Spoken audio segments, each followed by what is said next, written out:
우리가 잘 아는 말 가운데 뭐니 뭐니 해도 뭐다? 뭐니다. 이런 말이 있습니다. 뭐니 뭐니 해도 뭐니다. 이 뭐니란 말은요, 돈을 이야기하는 거예요. 뭐니 뭐니 해도 돈이다. 예. 백금, 순금, 황금이 있지만은요, 중요한 것은 바로 무슨 겁니다?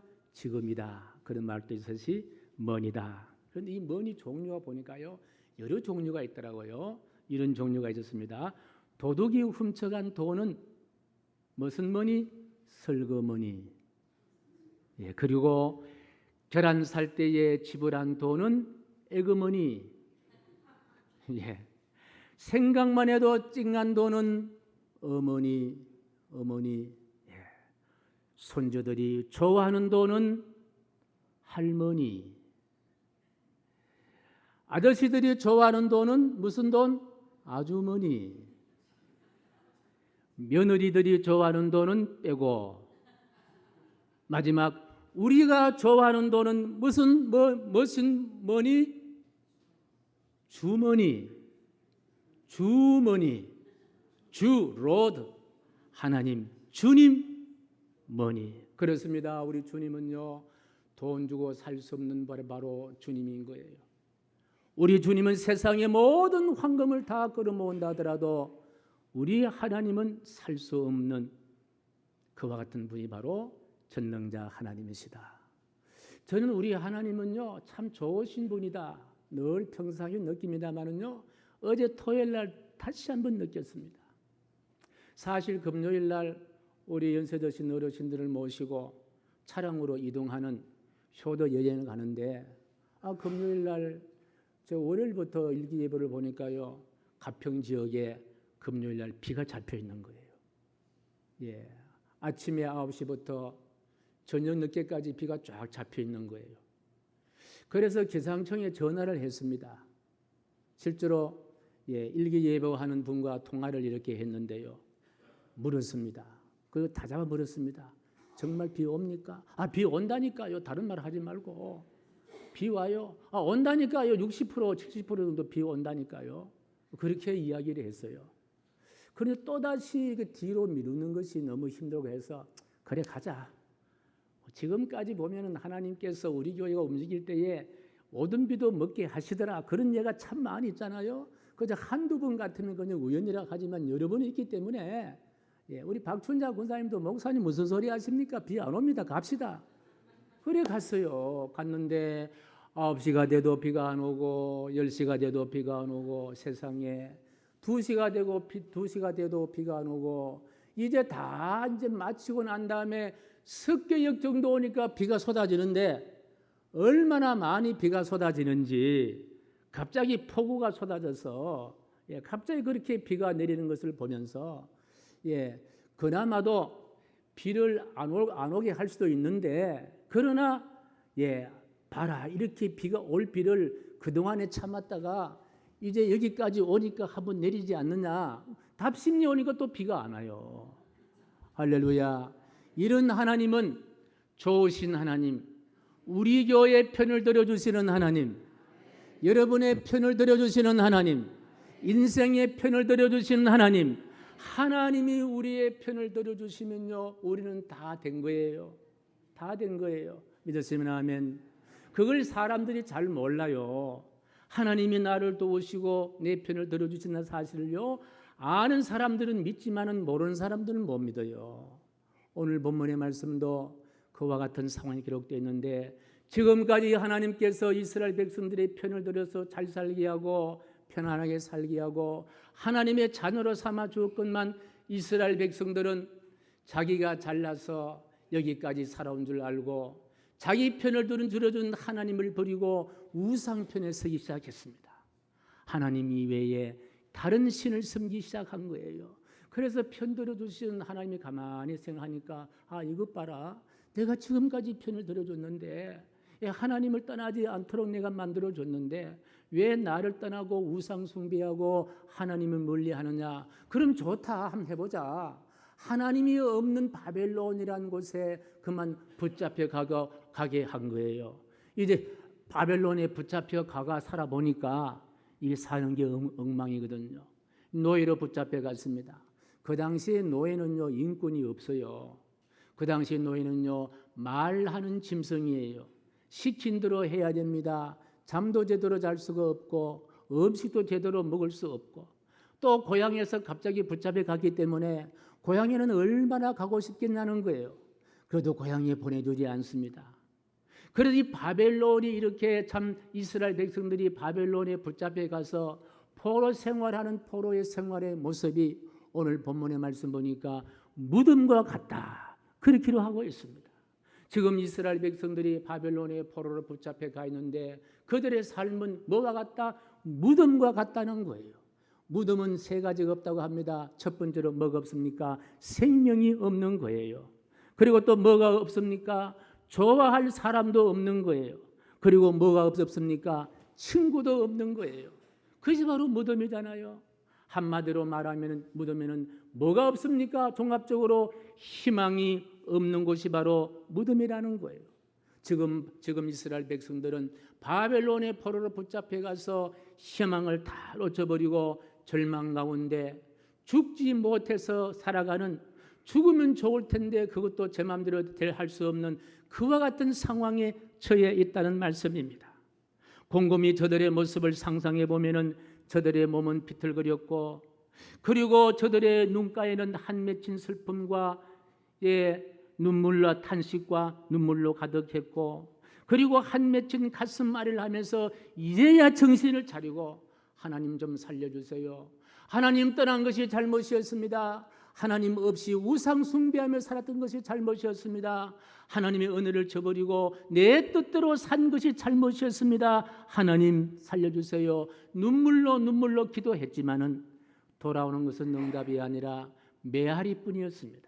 우리 하나님도 그렇지요. 한번 결단을 해서 이제 한번 좀 정신을 바짝 차려주기 위해서 그냥 쉽게 보내주시겠냐는 거예요. 70년 동안 그런 생활을 이렇게 하게 되는데 바로 그들의 삶은 바로 무덤 같은 삶이었다. 저는 이 본문 말씀을 읽으면서 이런 기도를 했습니다. 하나님, 우리 교인들에게는 무덤 같은 생활이 없게 하여 주시옵소서. 우리의 교회는 무덤 같은 일들이 일어나지 않도록 인도하여 주옵소서. 설사 우리 앞에 무덤 같은 것들이 기생한다 하더라도 예수 그리스도의 능력으로 그 무덤이 무덤이다 사라지게 하여 주시옵소서. 그런 기도를 했습니다. 그런데 우리가 이래 가만히 생각해 살아보면요, 우리 앞에 이 무덤 같은 일들이 얼마나 많습니까? 잘 살려고 열심히 땀 흘리면 남 부럽지 않게 살 줄 알았는데 그러지 않을 때가 많이 있지 않습니까? 자녀를 키워서 학교에 보내면 다 잘 될 줄 알았는데 그것도 그렇지 않을 수가 있다라는 거예요. 결혼하게 되면 모든 것이 만사가 다 끝난다 그렇게 생각할 줄 알았는데 그것도 그렇지 않다는 거예요. 이것이 사실 우리가 세상살이라고 그렇게 할까요? 바로 이와 같은 우리의 무덤 같은 이 생활이 있는데 이와 같은 생활을 우리가 어떻게 극복할까? 우리가 잘 아는 대로 지난 26일입니까? 5월달입니까? 부산에서는요 끔찍한 살인 사건이 일어났잖아요. 여러분 알고 있잖아요. 과외 중기하는 앱을 통해서 과외 교사를 한 학생이 이제 학생 위장을 한 어떤 분이요 과외 교사를 섭외해서 생판도 모르는 과외 교사를 찾아갑니다. 과외 교사를 찾아가면서 이분이 학생의 신분인 줄 그렇게 보이기 위해서요 교복도 흘무려 하나 사 입고 그리고 과외 교사 찾아간 거예요. 그러니 그 결국 어떻게 했습니까? 이 사람이 이 청년이요 이 처녀가 과외 교사를 살해를 하잖아요. 그리고 다시 집에 돌아와서 트렁크를 들고 가는데요. 트렁크를 끌고 가면서 룰룰랄라 하면서 트렁크를 끌고 가는 거 CCTV 봤잖아요. 그리고 시신을 유기한 것을 트렁크에 넣어서 저 낙동강 강변에 버렸던 이와 같은 사람이길 포기하는 이와 같은 사건이 벌어졌습니다. 그리고 이 검찰이 물었습니다. 왜 죽였느냐고 물으니까 한 분 죽여보고 싶었습니다. 한번 살인해보고 싶었습니다. 이렇게 대답하는 거예요. 이게 무덤이 아니고 무엇이냐는 거예요. 이런 일이 비록 과외를 하면서 열심히 살아보려고 했던 그 사람에게만 오는 것이 아니라 우리의 일상생활 가운데도 이런 무덤 같은 상황이 얼마든지 올 수가 있다라는 거예요. 믿으시면 아멘. 그리고 우리가 하루하루 살아가는 것이 바로 뭐다? 기적이라는 거예요. 하루하루가 숨쉬고 하루하루 안전하게 살아가는 것이 바로 기적인 것처럼 우리가 살아가고 있습니다. 그리고 여러분들 혹시라도 과외 수업하는데 멋진 앱에 가입해가지고 오락할 때 절대로 가시면 안 됩니다. 혹시 오락하거든 저희한테 연락해서 저랑 같이 갈 수 있도록 그렇게. 요즘 그런 일이 얼마나 많습니까? 보이스피싱도 마찬가지잖아요. 안 걸린다 하면서도 턱끄덕 걸려가는 그런 경우가 얼마나 많은지 모릅니다. 그리고 어떤 앱에 가입을 해가지고 만나자 할 때는 절대로 같이 가시지 마시고 저에게 연락을 해서 저랑 같이 가실 수 있도록. 할렐루야. 그러면 어떻게 이런 무덤 같은 인생살이 가운데 이것을 우리가 극복할 수가 있을까? 그 대답이 오늘 본문 12절에서 13절 말씀인데요. 우리 같이 시작. 그러므로 너는 대언하여 그들에게 이르기를 주 여호와께서 이같이 말씀하시기를 내 백성들아 내가 너희 무덤을 열고 너희로 거기서 나오게 하고 이스라엘 땅으로 들어가게 하리라. 내 백성들아 내가 너희 무덤을 열고 너희로 거기서 나오게 한즉 너희는 내가 여호와인 줄 알리라. 오늘 본문의 말씀에는 내가 너희의 무덤을 열고 누가 우리의 무덤을 연단 말입니까? 여호와 하나님께서 우리의 무덤을 열어주신다는 거예요. 하나님은 2번씩이나 무덤을 여신다고 하셨습니다. 지금 이스라엘 백성들이 무덤에 갇힌 듯한 삶을 살 때에 하나님께서 무덤을 열어주신다고 말씀했습니다. 해필 왜 하나님은 무덤을 여신다고 에스겔에게 선포하라고 이야기했을까요? 지금 에스겔이 무덤을 연다는 이 말을 선포하면서 에스겔 마음속에는 긍정의 마음이 생기는 거예요. 그래, 하나님은 열어줄 수가 있다. 하나님은 이 바벨론의 포로 생활의 무덤 생활 같은 생활 가운데도 하나님은 이 포로 생활에서 해방시켜 줄 수 있다. 굉장히 절대적인 긍정을 가지고 있는 거예요. 하나님은 하실 수 있다. 그렇습니다. 이처럼 하나님은 무덤이란 막장을 열어줄 수 있는 능력자가 바로 전능자이신 하나님이십니다. 적어도 우리가 믿는 하나님은, 우리가 의지하는 하나님은, 여기까지 인도하신 그분이 하나님이시라면 우리 앞에 있는 모든 무덤 문도 완전히 박살내고 열어주실 줄로 믿으시면 아멘. 우리 앞에 어떤 무덤 같은 상황이 온다 하더라도 무덤을 열 수 있는 희망을 소유하기를 주님의 이름으로 간절히 축복합니다. 에스겔 선지처럼 말입니다. 에스겔이 지금 이스라엘 백성들이 갇혀있는 이 무덤의 문을 연다는 이 말씀을 선포할 때에 에스겔은요, 하나님이 열어주실까 이런 생각을 하지 않았습니다. 그래, 하나님은 하실 수가 있다. 나는 할 수 없지만 하나님은 하실 수가 있어. 내 힘으로는 안 되지만, 내 능력으로 해도 안 되지만 하나님은 하실 수 있어.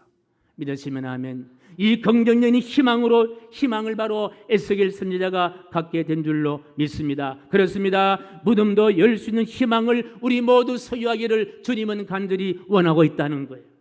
이것이 우리를 향하신 하나님의 마음이요, 하나님의 심령이요, 오늘 우리가 말씀을 듣는 저와 여러분들의 결단이 되시기를 간절히 축복합니다. 하나님은 하실 수가 있다.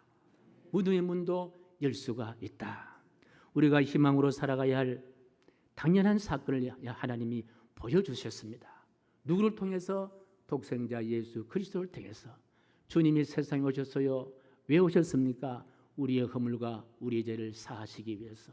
아무런 죄 없는 주님께서 우리의 허물 대신에 당신이 허물을 뒤집어 쓰시고, 우리가 져야 할 인생의 무거운 죄 대신에 예수님이 십자가를 지시고, 머리에 가시관 서시고, 양손 양발에 굵은 못에 박히시고, 옆구리에 창에 맞으시고, 피 한 방울 물 한 방울 다 쏟으셨습니다. 주님을 십자가에 죽였던 로마 병정들은 이제 예수님 무덤에 가둔 거예요. 무덤소에 가두고 무덤 문을 막았습니다.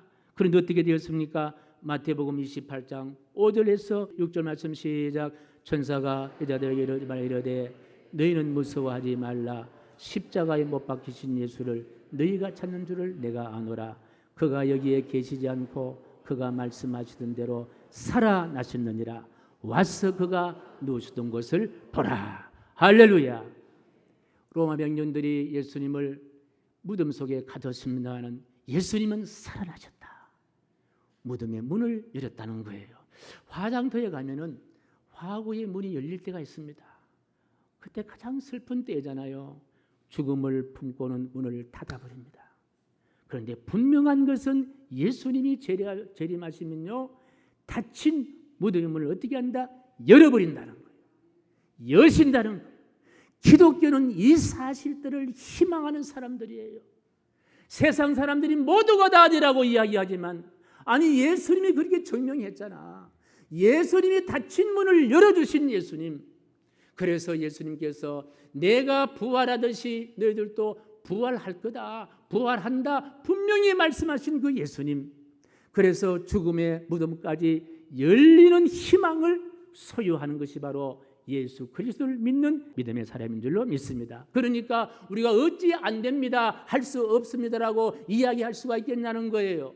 무덤의 문까지 열어주신 주님이신데 그 주님이 여러분 안에 계시고 예수 그리스도 안에 여러분이 계신다면은 무덤의 문도 열게 하신 그 예수님, 여러분의 닫힌 소원들, 묶인 모든 것들 다 해결하여 주실 줄로 믿으시면 아멘, 할렐루야. 그렇습니다. 인생의 막장에서 주저하고 실패하고 좌절하고 낙심할 때에 우리 주님께서는 그 막장에서 희망의 꽃을 피워주시는 분이 바로 그리스도이시다.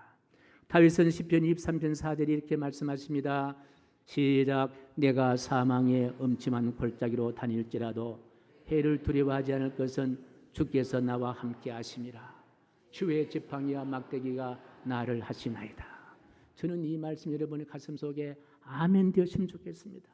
내가 비록 사망의 음침한 골짜기 다닐지라도 나는 해를 조금도 두려워하지 않는다. 왜 그러냐? 우리 예수님이 함께 하시고 지팡이와 막대기로 나와 함께 하시기 때문이다. 또 이런 말씀도 있습니다. 이사야 43장 1절 2절 말씀인데 시작. 야곱아 너를 창조하신 여호와께서 지금 말씀하시느니라. 이스라엘아 너를 지으신 이가 말씀하시느냐. 너는 두려워하지 말라. 내가 너를 구수하였고 내가 너를 지명하여 불렀나니 너는 내 것이라. 내가 물 가운데로 지날 때에 내가 너와 함께 하실 것이라. 강을 건널 때에 물이 너를 침하 못할 것이며 내가 불 가운데로 지날 때에 타지도 아니할 것이요 불꽃이 너를 사리도 못하리라. 믿으시면 아멘. 이 말씀이 저와 여러분의 말씀이 되기를 간절히 소원하십니다. 이 말씀이 여러분의 가슴 속에 살아 움직이기를 바랍니다. 이 말씀이 세상에 살아갈 때에 이 말씀이 역사가 나타날 수 있는 귀한 말씀이길 주님의 이름으로 간절히 축복합니다. 이 말씀 붙잡고 인생의 막장에서 희망의 꽃을 피운 한 분을 소개하겠는데요. 이분은 영국에서 태어나신 분이에요. 평범한 핸드폰을 파는 사람이었습니다. 어렸을 때 이분이 너무 못생겼기 때문에 친구들이 오지 않아했어요. 그리고 집은 가난했습니다. 공부도 잘 하지 못했습니다. 경제적으로 어렵습니다. 친구도 없습니다. 외톨이였습니다. 그러나 이 청년은요, 하나님을 믿었던 거예요. 하나님과 친구했습니다. 하나님과 동행한 거예요. 외로울 때도 하나님 찾고 슬플 때도 하나님 찾은 거예요. 하나님을 떠나지 아니했습니다. 그러니 하나님도 이 청년을 떠나지 아니한 거예요. 하나님과 사귀며 하나님과 동행하는 삶을 삽니다. 그런데 하나님께서 이 청년에게 노래를 잘하는 은사를 주신 거예요. 그래서 교회 가서 찬송도 잘 부르고 집에 와서도 복음서도 부르고 열심히 찬양하는 이와 같은 삶을 사는데요. 드디어 희망이 꽃필 때가 온 거예요. 어떤 일이냐? 2007년에 영국의 전국 대상으로 장기자랑을 한 거예요. 장기자랑 경연대회를 했다고 합니다. 정규 규모입니다. 여기서 우승을 하게 되면은 여왕 앞에서 직접 공연할 수 있는 이런 영광이 주어지는 대회였습니다. 수많은 출전자와 수많은 연습자들이 이제 그날이 이제 모여듭니다. 그런데 이 청년, 외톨이 청년, 얼굴도 못생긴 청년, 공부도 잘하지 못한 청년, 겨우 입에 풀칠할 정도 청년, 37살 핸드폰을 파는 이 청년이, 무명의 청년이 거기에 참석을 했습니다. 드디어 2000년 차례가 되었습니다. 초라한 행색의 청년이었습니다. 옷차림도 어설픈 옷차림이었습니다. 입을 벌리니까 앞니가 다 부러진 그와 같은 청년이었습니다. 외모 점수가 0점인 바로 청년이었습니다. 드디어 2000년 차례가 되어서 이 청년이 입을 열어 노래를 하기 시작하는데 하나님을 떠나지 아니하고 우리 하나님 주신 은사를 계속 개발했더니 이 전국 경연대회에서 단연코 우승을 했습니다. 이 청년의 이름 여러분도 아는 분 알겠습니다만 폴 포처라는 청년이었습니다. 이 대회로 무명의 폴처는 세계적인 오페라 가수로 등극을 합니다. 원찬스라는 타이틀에 데뷔해서 데뷔 레벨을 출시를 했는데 출시하자마자 레벨 판매 영국에 1위를 기록했고 한국을 비롯한 전 세계로 출시되어 현재까지 2250매 이상의 음반이 팔려나간 하나님이 함께 하시면요 한 방으로 세우시는 놀라운 하나님의 역사를 경험했던 폴처란 청년입니다. 여러분, 무명의 이 사나이를 누가 이렇게 만들었습니까? 믿음을 놓치지 않았던, 그리고 하나님과 함께 했던, 하나님이 살아계심을 보이려 했던 전능자 하나님께 역사해 주신 줄로 믿습니다. 사랑하는 성도 여러분, 이제 우리는 할 수 없다라는 절망을 무덤에 가둬야 합니다. 할 수 없다라는 절망을 무덤에 가둬야 합니다. 그리고 할 수 있다는 희망의 가능성의 문을 활짝 여시기를 주님의 이름으로 간절히 축복합니다. 그리고 그 희망이, 내가 품고 있는 희망이, 내가 믿는 하나님이 얼마나 위대하고 얼마나 능력이 있다는 사실을 여러분을 통해서 많은 사람들에게 나눠줄 수 있는 그런 믿음의 축제가 있게 되기를 간절히 축복합니다. 그렇습니다. 이제 우리가 하나님 믿어보면은요, 전에는 할 수 없다가 할 수 있다라는 희망의 언어로 살아가야 될 줄로 확신합니다. 우리의 작은 언어에도, 우리가 쉽게 내뱉는 언어에도 할 수 없다, 안 된다가 아니라 할 수 있다, 하면 된다, 해보자, 희망의 언어들로 충만하기를 주님의 이름으로 간절히 축복합니다. 사랑하는 성도 여러분, 오늘보다 내일 반드시 더 좋아질 줄로 믿습니다. 오늘보다 내일 더 맑고 밝은 날이 될 줄로 믿었으면 하면, 우리가 예수 그리스도를 믿으면요 어디로 사는 것이 아니에요, 오늘에 묶여있는 것도 아니에요, 내일의 희망을 향하여 달려가는 우리 모두인 줄로 믿으시면 아멘. 그렇습니다. 예수님 안에서 얼마든지 행복할 수가 있습니다. 예수님 안에서 얼마든지 즐거울 수가 있습니다. 예수님 안에서 얼마든지 노래할 수가 있습니다. 예수님 안에서 우리는 할 수가 있다라는 거예요. 우리의 그 사람은 부패하지만 우리의 속 사람은 날로 새로워질 줄로 믿습니다. 이 은혜가 오늘 저와 여러분들에게 충만하기를 간절히 소원합니다. 존귀하신 하나님, 6월 답심리 골목길에 붉은 장미꽃이 피듯이 인생의 막장에도 반드시 희망의 꽃을 피우는 하나님 붙잡고 희망을 회복하는 우리 모두가 되게 하여 주시옵소서. 예수님의 이름으로 기도하옵나이다. 아멘.